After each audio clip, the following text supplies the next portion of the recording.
All right, we're gonna try this, see how it works.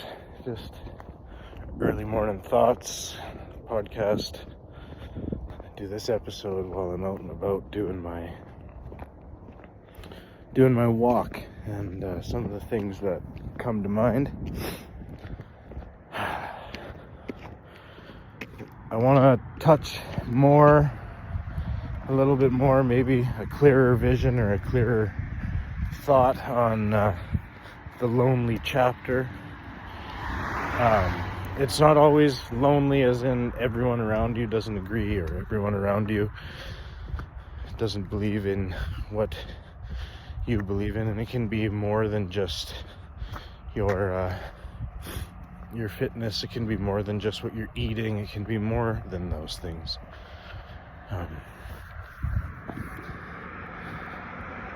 Nothing bad thus far for me. I know, I think I've touched on it before. I quit drinking the first time, and then I tried dabbling a little bit, and I haven't been drunk in what feels like forever, but I did definitely enjoy having a beer or two with some buddies. But every time I did, I woke up in the morning to train the next day, whether it was at the gym or training for a run. And when I was training for a run, my body would be stiff. Obviously, it promotes dehydration faster, and foggy, and I would either pull a muscle or strain a muscle, or just counterintuitive stuff, just stuff that just put you backwards. So I started realizing that faster, and it was no longer worth it for me that way. And then every once in a while you have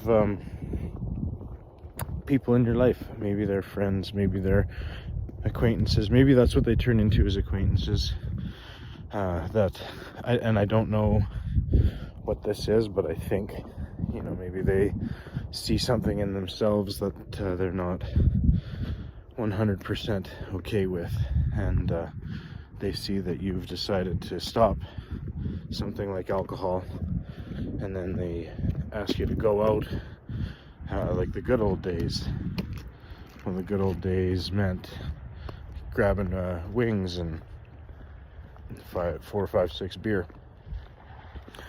I don't think there's anything wrong with that, but if that's not your cup of tea anymore, I also don't think there's anything wrong with not doing that. And those two people should be able to coexist. But I know that when I quit drinking, the amount of people that quit calling were far more than the people that continued calling and saying, yeah, I'm gonna have a couple of beer and you're gonna have a couple Diet Cokes or a water or two. So when as I've been learning, as my coach has been teaching, that lonely chapter comes from that specifically. You are, it gets lonely. Everything that you knew your old normal was to, you're relearning your normals. And I think that's exciting. And along with your new normals, in some cases comes, there's a ton of other new normals that come with it. Me, my new normal, I'm learning that my time management skills are dog poo. Not every day and not all day, but when there's a lull, if you should be taking advantage of getting 20 minutes of shut-eye, if you're a little bit tired and you got a half an hour break, that's where, for me anyway, jumping on a platform of social media and watching a reel or seeing what your friends are doing to get a laugh and look at pictures, and that doom scrolling hey, I got 5-10 minutes, and all of a sudden you look down, it's been an hour, and you're like, oh, huh. Lots of times it makes you feel gross. So I'm learning about that with myself, but also filling my days or filling your days, everyone's a little different. I try pretty hard. For me, being at home, having supper with my kids, my wife, if work is getting out pretty generally at the same times,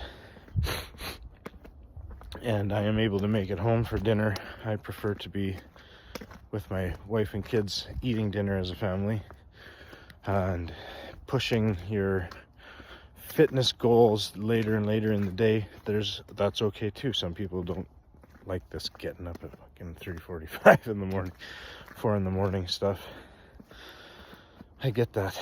I used to hate it, especially when I couldn't function or when I couldn't juggle between wanting to have a beer or two and not wanting to have a beer or two. It makes the wake ups tougher.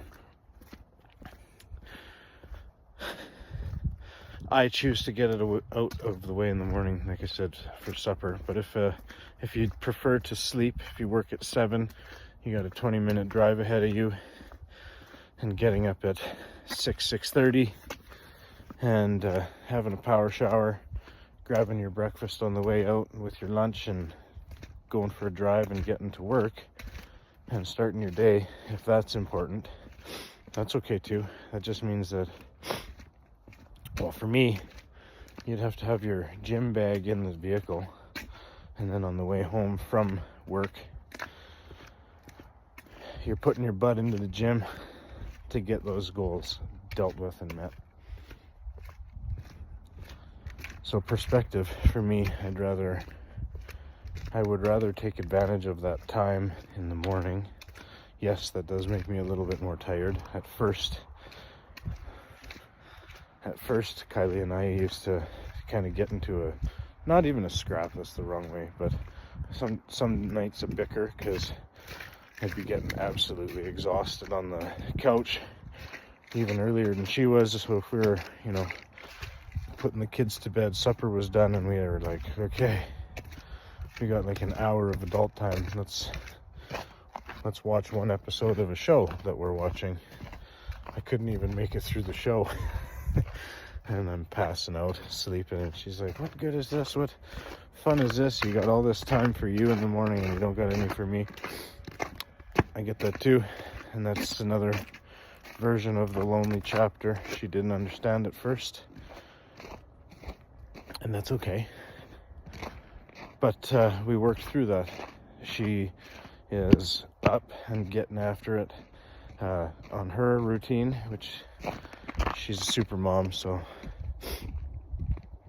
that's a lot to do with kids and getting kids ready and getting their food ready and making sure their lunches are not forgot about, and doing a whirlwind trip around town, and then trying to get her butt into work and clocked in so she can get her day done, all that. And so we are still working on that part of the routine, but quite often, not as when I say quite often, still not as often as we have been when we start to, getting tired. Let's go outside for a walk. And that's pretty important to us. We jokesters didn't shovel their walkways, goofballs. Anyway, we would, that's icy right there. Okay, we would check ourselves into let's go outside as a family. Let's go outside for just a 1 mile walk, and that gives our kids, they get grumpy with us, but like, we want to just be vegging on the couch. We want to just be vegging in our room playing Xbox. Well, it's pretty well bedtime anyway. Say goodbye and let's go for a walk. And we get about a minute into the walk, just get around the corner and Kylie and I will be ahead chatting, and Kylie will go, shh, shh, shh, listen. And I'll be we'll be quiet and listening. And the kids, they'll just be not bickering, they'll just be yammering on, talking about what's going on in Kash's school, because that used to be Ava's school, and what teachers are doing what, and what's going on. And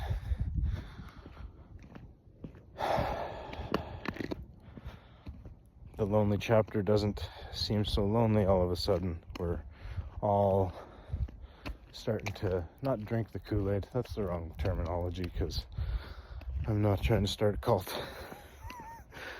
But we're all getting very interested in one another's day.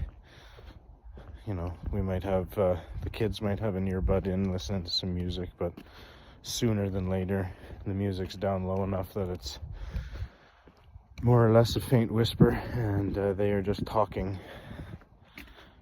showing interest in one another's sports. I know Evelyn enjoys traveling. She doesn't necessarily watch the baseball as proficiently as we do, but she enjoys the travel and has learned to enjoy the companionship with the other siblings.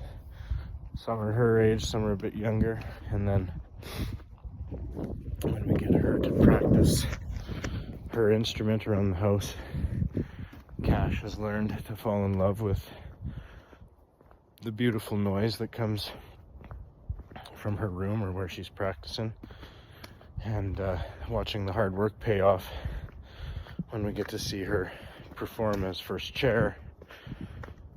It's just exciting. So the lonely chapter, going all the way back since I just rambled on like a crazy person.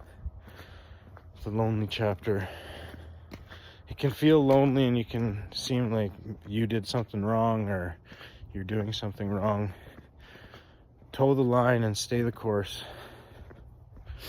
You're not doing anything wrong, but it does tend to make some people uncomfortable sometimes. But if those people truly mean something, or if you mean something to them and vice versa, those people will come around. And if you keep pushing, doing the things that mean something to you, sooner rather than later, you'll see that they'll be phoning you and asking you for advice instead of the opposite, which is putting you down. But I think that the lonely chapter is there, so the devil's got to test you.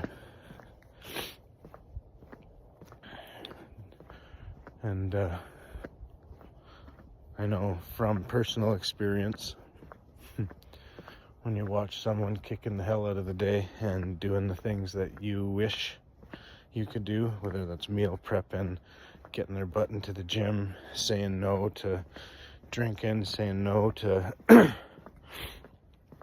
the junk food, and you look at yourself in the mirror, it stings a little bit when you're not following through. I used to be a big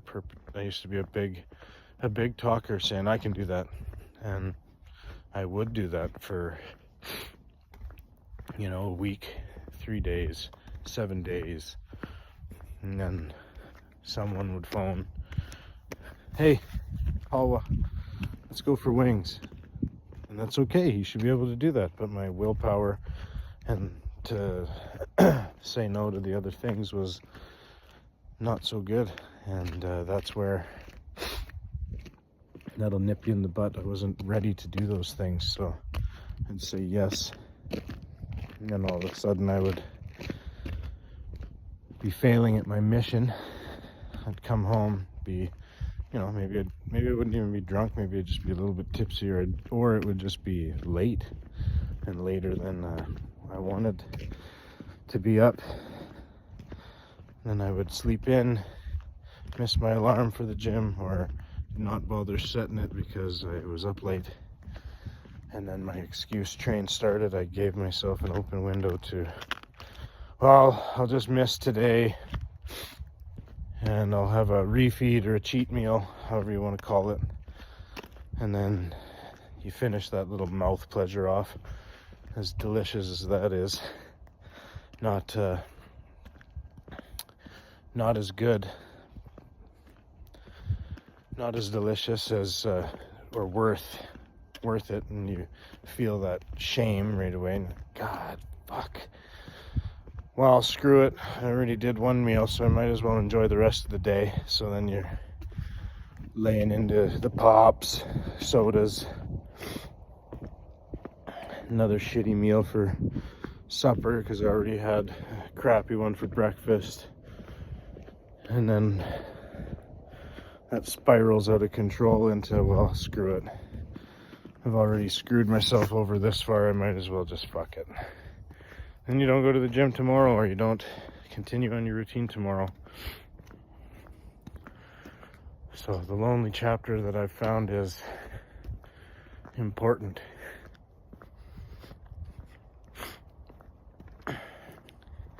Learning to be who you are, who you want to be, and finding the strength is important. And even more than that, it's okay. It's okay that some people don't understand why you do what you do. And it's okay to say no thank you.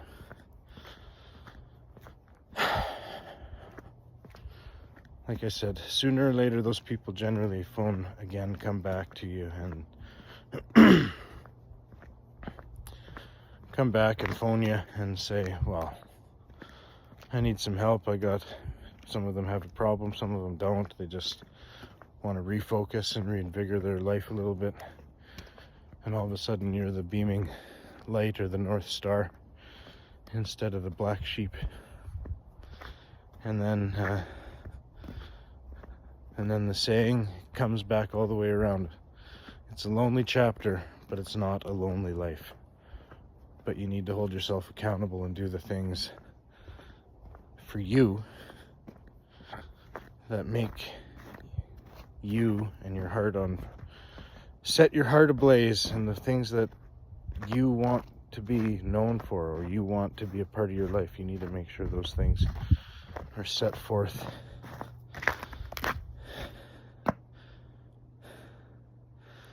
Anyway, I rambled and rambled. I think I got it all. This lonely chapter thing. I've had people in my life mad at me where I stand politically. I've had people in my life mad at me because I quit drinking. I've had people in my life mad at me because I wanted to hang up smoking dope for a good while. I wanted to give that shitty food train a rest. I wanted to learn how to eat more clean. I want to learn how to manage my time a little bit better throughout the day.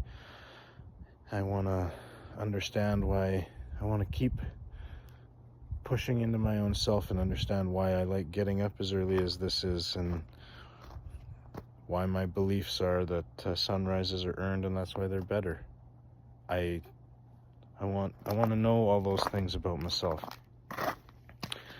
And the lonely chapter just means that at 7, 8, 9 p.m. when people are like, come on out, time and place, and it ain't today. In that lonely chapter, I'm learning about it. So, as my coach says, I asked him a week ago, I said, what do you do when your lonely chapter is just that lonely and you just, like, it sucks? And he says, for him, he says, I like to put on a podcast and get to know Andy Frisella. I like to get to know Eric Thomas, David Goggins. Those are people that inspire me. They're not the same cup of tea for everybody. I know that very much. So they're a breed of their own. But maybe you got a podcast, and people are exploring some of these things, but in a different light. A books on tape. Get to know yourself a little bit more while you're meal prepping. Plug in a podcast. That's what I've been doing lately. It's just, or a book, and you got 2.5 hours of meal prep. If no one wants to visit you and watch you meal prep, I get it. No one wants to visit while you're meal prepping, I get it. They're allowed to do their own thing. So get to know yourself. Fill your brain and your body up with some people's voices and some visions that you kind of align with, or that you're hoping to align with, and you'll start to get to know yourself a little differently. And again, never be ashamed of who you are. This pathway that we're living is just a common accumulation of 2 dates and a dash, and that's your dash. That's your storybook.